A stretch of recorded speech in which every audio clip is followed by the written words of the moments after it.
When you're going 180 plus miles per hour, your first lap feels fast, and after that, everything starts to go into slow motion. I mean, the track is so big that you almost don't realize how fast you're going until you wreck.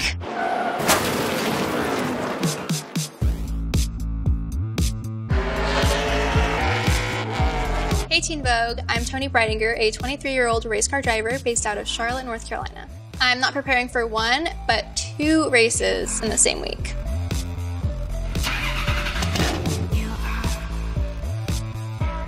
From practice to traveling to race day, this is a really intense week in my life. I always blink. I always try not to.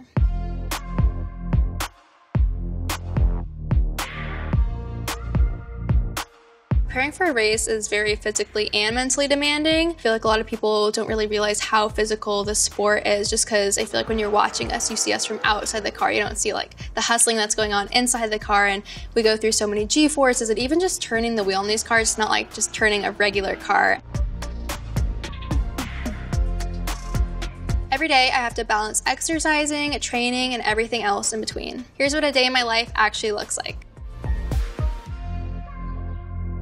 Good morning, it is Monday, September 12th, and it is 6 a.m. Oh, you can see my bunny right there. That's Fetty. On Monday, I made sure I went to the Toyota Performance Center to get my heat room workout in to make sure I'm physically ready to go for my races. I go in the heat room once a week, usually in the afternoons. The heat room is really important for us because the cars get so hot. It's important for us to get acclimated with the heat, especially with our heart rate up plus the heat. So when I'm in the heat room, I have to make sure my heart rate is at a certain point to make sure I'm getting all the benefits. My first time in the heat room, I remember I did not know what to expect, and I didn't think it was gonna be that bad because, you know, I like the heat, I like to be warm, but no, I was not vibing with it. I remember just like watching how high my heart rate was, and I thought I had to do the full hour, but they pulled me out like middle of the way through. They're like, oh, don't worry, like you're good, like we just want you to get a feel for it. And I was like, thank God. I also spoke to my nutritionist. We usually meet at the top of the week and we'll go over how I felt in the past weekend's race and then also come up with a plan for the coming races that I have. How did this past weekend go? I would say the biggest struggle for me was the heat and like hydrating. So I think definitely like leading up to Bristol, I definitely want to focus on that. And then also getting enough carbs before I go and race. The day before is really important for me. I usually get a post-workout smoothie. Solid. Really good. What I eat during the week is a little bit different compared to what I eat the day before a race and on race day. When I'm training and I'm a few days out from a race, I try to have a lot more protein and fats in my diet. So this is the tempeh bolognese that I meal prepped. It has red lentil pasta, so there's a bunch of protein in here. So the first thing I'm gonna do this morning is hop on my iRacing simulator that I'm about to show you guys. Here's a close-up of the controls. This little marker right here helps you know if your wheel is straight or not. Here's the track that I'm practicing on. It is Bristol because that's where I'm going to be racing this Thursday. I've never been there before. It's definitely one of my bucket list tracks. They're very helpful, especially for me. I haven't been to most of the tracks I've been racing at. So for me, just getting familiar with the track before I get actually on it is super helpful. And all these tracks are scanned. So if there's a bump in the track or anything like that in real life, it's scanned into the simulator. So you can really get a feel for the track. Usually I'll spend, I would say, around 4 hours a day, especially if I'm going to a new track. I like to log a lot of laps on the simulator. And then for go-karting, my biggest thing is just working on my racecraft. I feel like that's the biggest thing that you can take from go-karting and applying it. This is gonna be my karting fit. I'm packing my bag right now. I have these gloves, I have this suit right here, these shoes. I started my racing journey in karting, so it's really fun to go back to my roots, but also go-karting is still a really great way to keep my hand-eye coordination up. Yeah, it's a fun way to get a good workout in. Being in a go-kart, like any seat time is good seat time, so I feel like it just gives you that like sensation of speed, and even just like turning the wheel and reacting, just even though it's like very different to a full-size race car, it still has like that same fundamental, so I feel like that definitely helps prepare me.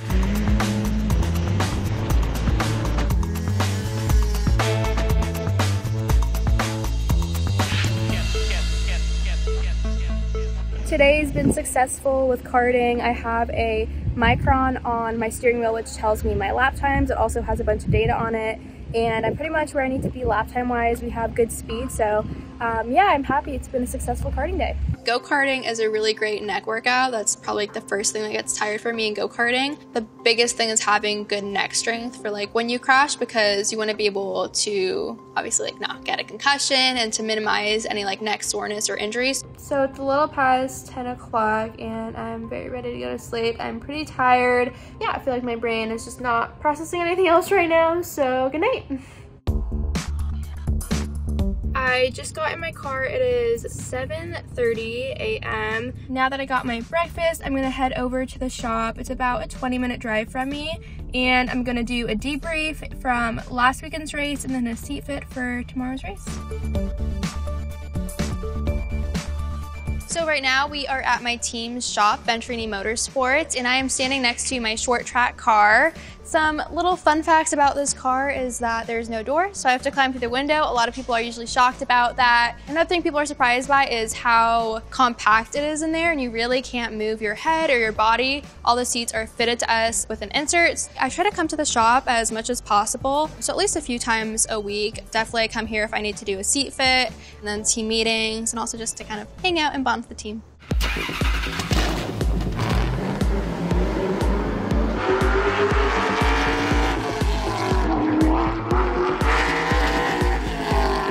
My team consists of a crew chief and then other mechanics that will help the crew chief make changes that they want to make. I have a spotter who's really important for all like the on-track stuff, and then we also have pit crew for our pit stops. Midweek, I felt good about going into the race because I knew I was as prepared as I could possibly be physically, and I did everything I can. I didn't feel like I left anything on the table or like, you know, slacked off at any point. Hopefully I'm not quite as sore in the morning because I'm definitely feeling it today, so fingers crossed for that. But overall, it was a very productive day, so yeah, tomorrow should be good.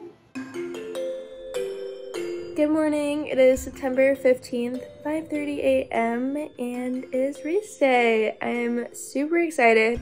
A lot more excited than I sound. I'm just still tired. When I got to Bristol, I walked down the banking of the track and I was like, it's so banked here. Like we did a track walk and I thought I was gonna like, my legs were buckling and like it was just so hard to walk on the track. So I was definitely feeling some nerves because like I don't even know what it's gonna feel like to drive on this track. Like I mean, walking on it even feels strange at this point. So I was feeling anxious, but also just excited. I mean, I've always dreamed at racing at Bristol. It's been one of my bucket list tracks, so it was kind of a mix of emotions. A piece of constructive criticism for Bristol that was really good for me was just be aggressive and like attack the track. You feel the car so much better when you drive really hard into it, so I think just attacking the track and just having that mentality was really great for me.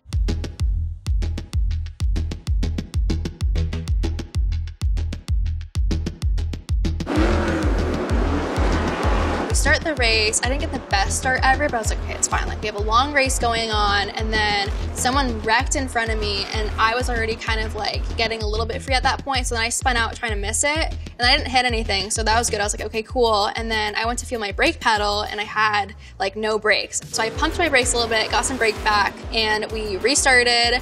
And I started losing my brakes again in the run, so I went on the radio and told my team like, hey, like I don't really have brakes right now. It's like not really driving how I like it to. But during the pit stop, I came in and immediately my team started working on the car. I told them kind of like how I was feeling with the brakes when I started feeling it. So they quickly diagnosed it, fixed the car. I turned my brake fan on in the car and went back out and started to get my brakes back. So then after that, we were good, like no other mechanical issues, which was perfect.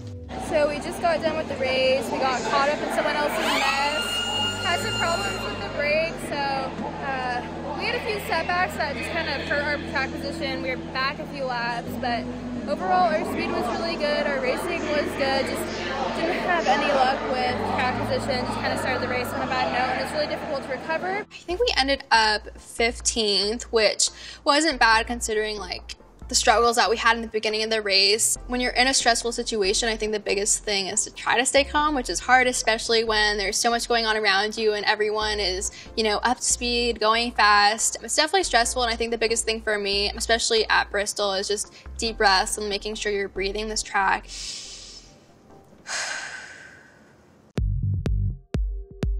It is 2 o'clock and I'm gonna eat this little smoothie bowl that I got from Green Brothers.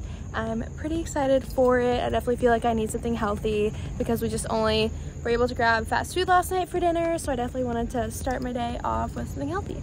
My debrief day for Bristol, I took like all the notes from what I was feeling at Bristol. I have my communication between myself, my spotter, and my crew chief. Keep wrapping that bottom, low exit straight out the corner.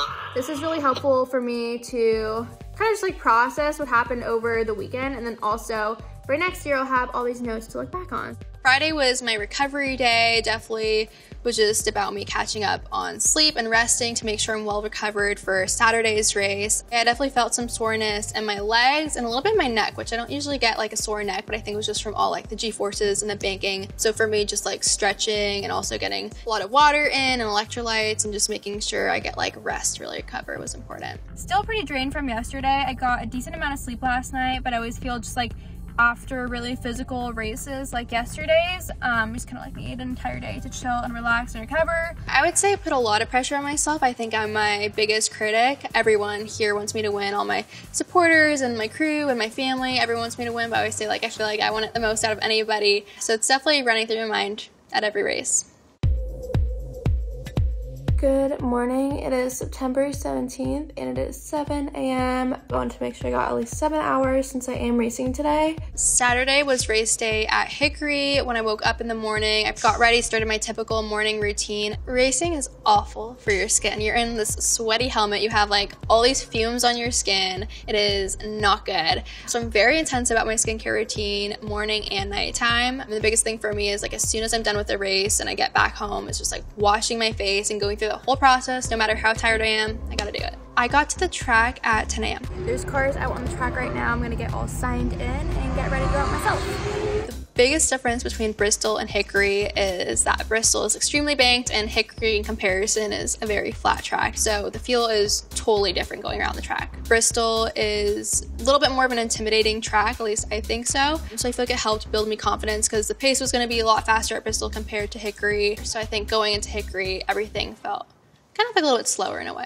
I just did some laps in practice. I did 2 sessions, about 20 laps, and sessions went well. So we're gonna have a couple hour break and then practice again. I had to make a few adjustments on the car, but overall I'm feeling super happy with it. It's pretty neutral.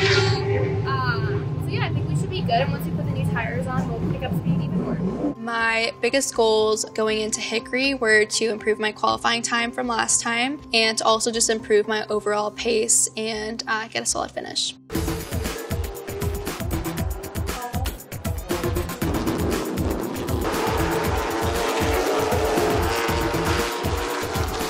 So basically the race starts, and this race in comparison to Bristol was pretty uneventful. We pretty much went green all 75 laps of the race. There was a caution right at the end. We had a 4-lap run after that. Finally got a little bit more action in. It's definitely hard to keep yourself composed when you're racing side by side with somebody. I feel like you're just automatically way more tense. You're trying harder, just trying to get around them. So for me, I feel like that's kind of like when my heart rate spikes. I'm just trying so much harder. I kind of had 2 incidents where I felt like, oh gosh, we might wreck right here at the end. I was like on their outside, like right next to the wall, and like if I wasn't like, I was probably like an inch off the wall, like maybe less. I was pretty dang close. So I feel like the best thing is just to stay relaxed so your brain can just process everything, and mentally you can think through, even though everything happens like split seconds, just thinking everything through before you make the move. I would say my race at Hickory was a success for me because I felt like in every aspect I improved from my first race with the team. I felt like my communication was better. I felt like my feedback was better. I felt like my overall just like comfort and like racecraft was better in the car. What grade would you give yourself and why? I would give myself after this weekend like a B+ because I feel like I managed everything well, and I feel like overall like both races were a success. I feel like I was well prepared for them, but I feel like that like extra little minus on my grade was just from me maybe not taking as much time to like myself and like fitting in time to kind of like have like more relaxing time. And my #1 piece of advice for younger girls is to not be afraid to be the first you, and then also don't feel like you have to compare yourself to other people's path and journeys. Like you have your own, and don't be afraid of that. Like just lead the way on that and be confident in yourself and your own journey.